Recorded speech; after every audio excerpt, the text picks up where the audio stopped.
श्री स्वामी समर्थ. आता लवकरच श्री स्वामी समर्थ पुण्यतिथीनिमित्त जागोजागी आपल्याला श्री स्वामी समर्थ महाराजांचे नाम संकीर्तन सोहळा किंवा गुरुचरित्राचे पारायण करताना त्यांचे भक्त सेवेकरी त्यांच्या केंद्रात किंवा मंदिरात आपल्याला दिसतील. 9 एप्रिल ते 15 एप्रिल या काळात आपल्या श्री स्वामी समर्थांच्या पुण्यतिथीनिमित्त हा सोहळा आयोजित करण्यात येत असतो. आणि या काळात आपल्याला काय करायचं किंवा गुरुचरित्राचे पारायण कसे करायचे, कोणकोणत्या सेवा करायच्या, जप कसा करायचा, या सगळ्या गोष्टींची आपण आज माहिती घेणार आहोत. आता सूर्य, चंद्र, ग्रह, तारे, स्वर्ग, पृथ्वी, पाताळ तसेच या कलियुगाचे या ब्रह्मांडाचे चालक मालक सर्वे सर्व म्हणजे ब्रह्मांड नायक आपले अक्कलकोटचे स्वामी आहेत. आता बऱ्याच लोकांचे प्रश्न असतात, जन्मपत्रिकेत योग असूनही फळ का मिळत नाही, जन्मकुंडली प्रमाणे यश का मिळत नाही, किंवा कितीही कष्ट केले तरी पण अपयश का येते. आता 9 एप्रिलपासून हा सोहळा सुरू होणार आहे किंवा मग ह्याच्यामध्ये 15 एप्रिलपर्यंत हा सोहळा चालू असणार आहे. तर या काळात आपल्याला काय सेवा करायची आहे जेणेकरून आपले प्रारब्ध बदलेल. आता बघा, सगळेजण भौतिक संसारात असो काही इच्छा असतात किंवा आपल्या शैक्षणिक जे क्षेत्र असतं त्याच्यामध्ये पण काही गोष्टी असतात ज्या आपल्याला करायच्या असतात पण यश मिळत नाही, किंवा नोकरी असेल त्याच्यात आपल्याला अपयश मिळते. मग आता बघा, आपले जे पूर्वकर्म असतात किंवा पूर्व सुकृत असते किंवा संचित प्रारब्ध असते, आधीच्या जन्मीचा शाप, तळतळाट, पितृदोष, अशा जन्मोजन्मी केलेले जे कर्म असतात या सगळ्यांची गोळाबेरीज म्हणजे या जन्मातलं आपलं प्रारब्ध असते. त्यामुळे आपण कितीही कष्ट केले तरी आपल्याला फळ मिळत नाही. मग का मिळत नाही, तर हे काही ना काही आपले आधीच्या जन्मीचे पूर्वकर्म असते.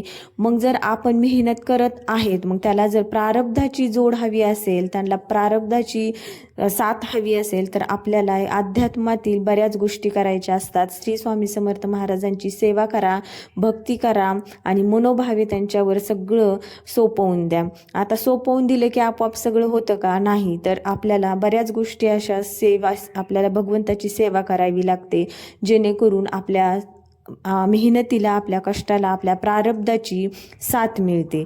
तर बघा, गुरुचरित्राचे पारायण जागोजागी आपल्याला पाहायला मिळेल या 9 दिवसाच्या काळात. आता बघा, चैत्र महिन्यामध्ये अशा 4 नवरात्री येतात. त्या म्हणजे कोणत्या?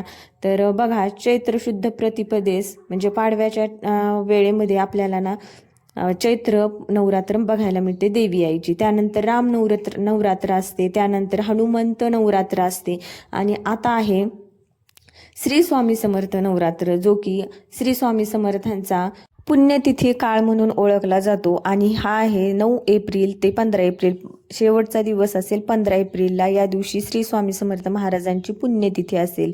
मग या दिवशीपर्यंत काय करायचं, आपल्याला प्रहरे स्वामी समर्थ केंद्रात जाऊन कशा पद्धतीने करायचे आहेत, किंवा ज्यांच्या आजूबाजूला केंद्रच नाही आहे, कोणतंही मंदिर नाही, मग त्यांनी घरी सेवा कशी करायची आणि गुरुचरित्र पारायण कसे करायचे, त्याचे नियम काय, या सगळ्या गोष्टींची आपण माहिती घेणार आहोत.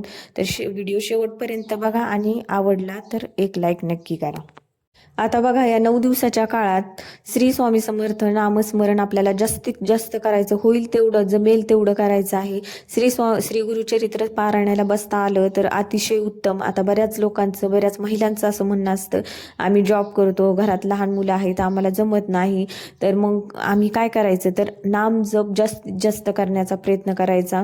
तर प्रहरे, आता केंद्रात जर जात असाल तुम्ही, तर प्रहरा सेवा देण्याचं अतिशय महत्त्वाचं मानलं जातं. आता प्रहरा सेवा ही गुरुचरित्र पारायणापेक्षा ही अतिशय उत्तम सेवा मानली जाते. आणि या नामजप सोहळ्यातून बऱ्याच जणांना, स्वामी भक्तांना असे अनुभव आलेले आहेत. तर बघा, श्री गुरुचरित्र पारायण कसे करायचे किंवा त्याचं वाचन कधी सुरू करायचं किंवा ते नियम काय आहेत हे आता आपण बघू.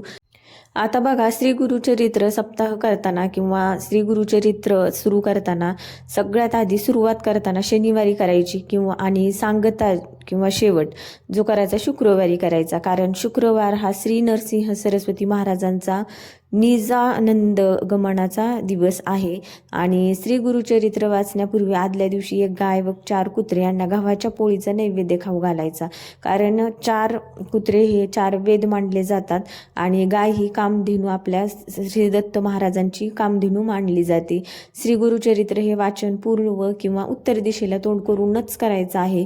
वाचण्यापूर्वी रोज श्री दत्त महाराजांच्या फोटोची व पोथीची पूजा करून आणि 1 माळ गायत्री मंत्र, 1 माळ श्री स्वामी समर्थ महाराजांचा मंत्राचा जप करायचा आहे आणि श्री गणपती अथर्व शीर्ष वाचून पोथी वाचायची सुरुवात करायची आहे.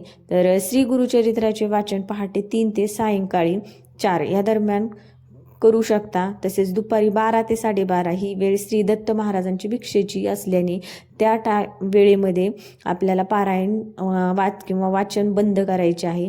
तसेच अष्टगंध, चंदन, अत्तर, रांगोळी, 2 आसने, 1 चौरंग, चौरंगावर पिवळे किंवा भगवे कापड या चौरंगाभोवती व गुरु दत्तात्रेयांच्या आसनाभोवती रांगोळी काढायची आहे. आता हे गुरुचरित्राचे पारायण करताना दोन्ही वेळेस आपल्याला सकाळ संध्याकाळ 1 धान्य फराळ करायचा आहे. काही समस्या असल्यास व खर्चाने बाहेर खाण्यास हरकत नाही. श्री गुरुचरित्र वाचनाच्या कालावधीत पुरुषांनी दाढी वाढवू नये किंवा स्वतःच्या हाताने दाढी करावी. तसेच या काळात चामड्या ऐवजी नायलॉन किंवा रबरी चप्पल जोड वापरायचे आहेत. श्री गुरुचरित्र वाचनाच्या कालावधीत ब्रह्मचर्याचे पालन अत्यावश्यक मानले जाते. श्री गुरुचरित्र वाचनाच्या कालावधीत सुतक असणाऱ्यांच्या घरी किंवा अंत्यविधीत जाऊ नये. स्वतःच्या कुटुंबात जर सुतक आले तर अशा वेळेस श्री गुरुचरित्र पारायण दुसऱ्यांकडून पूर्ण करावे, अर्धवट सोडायचं नाही.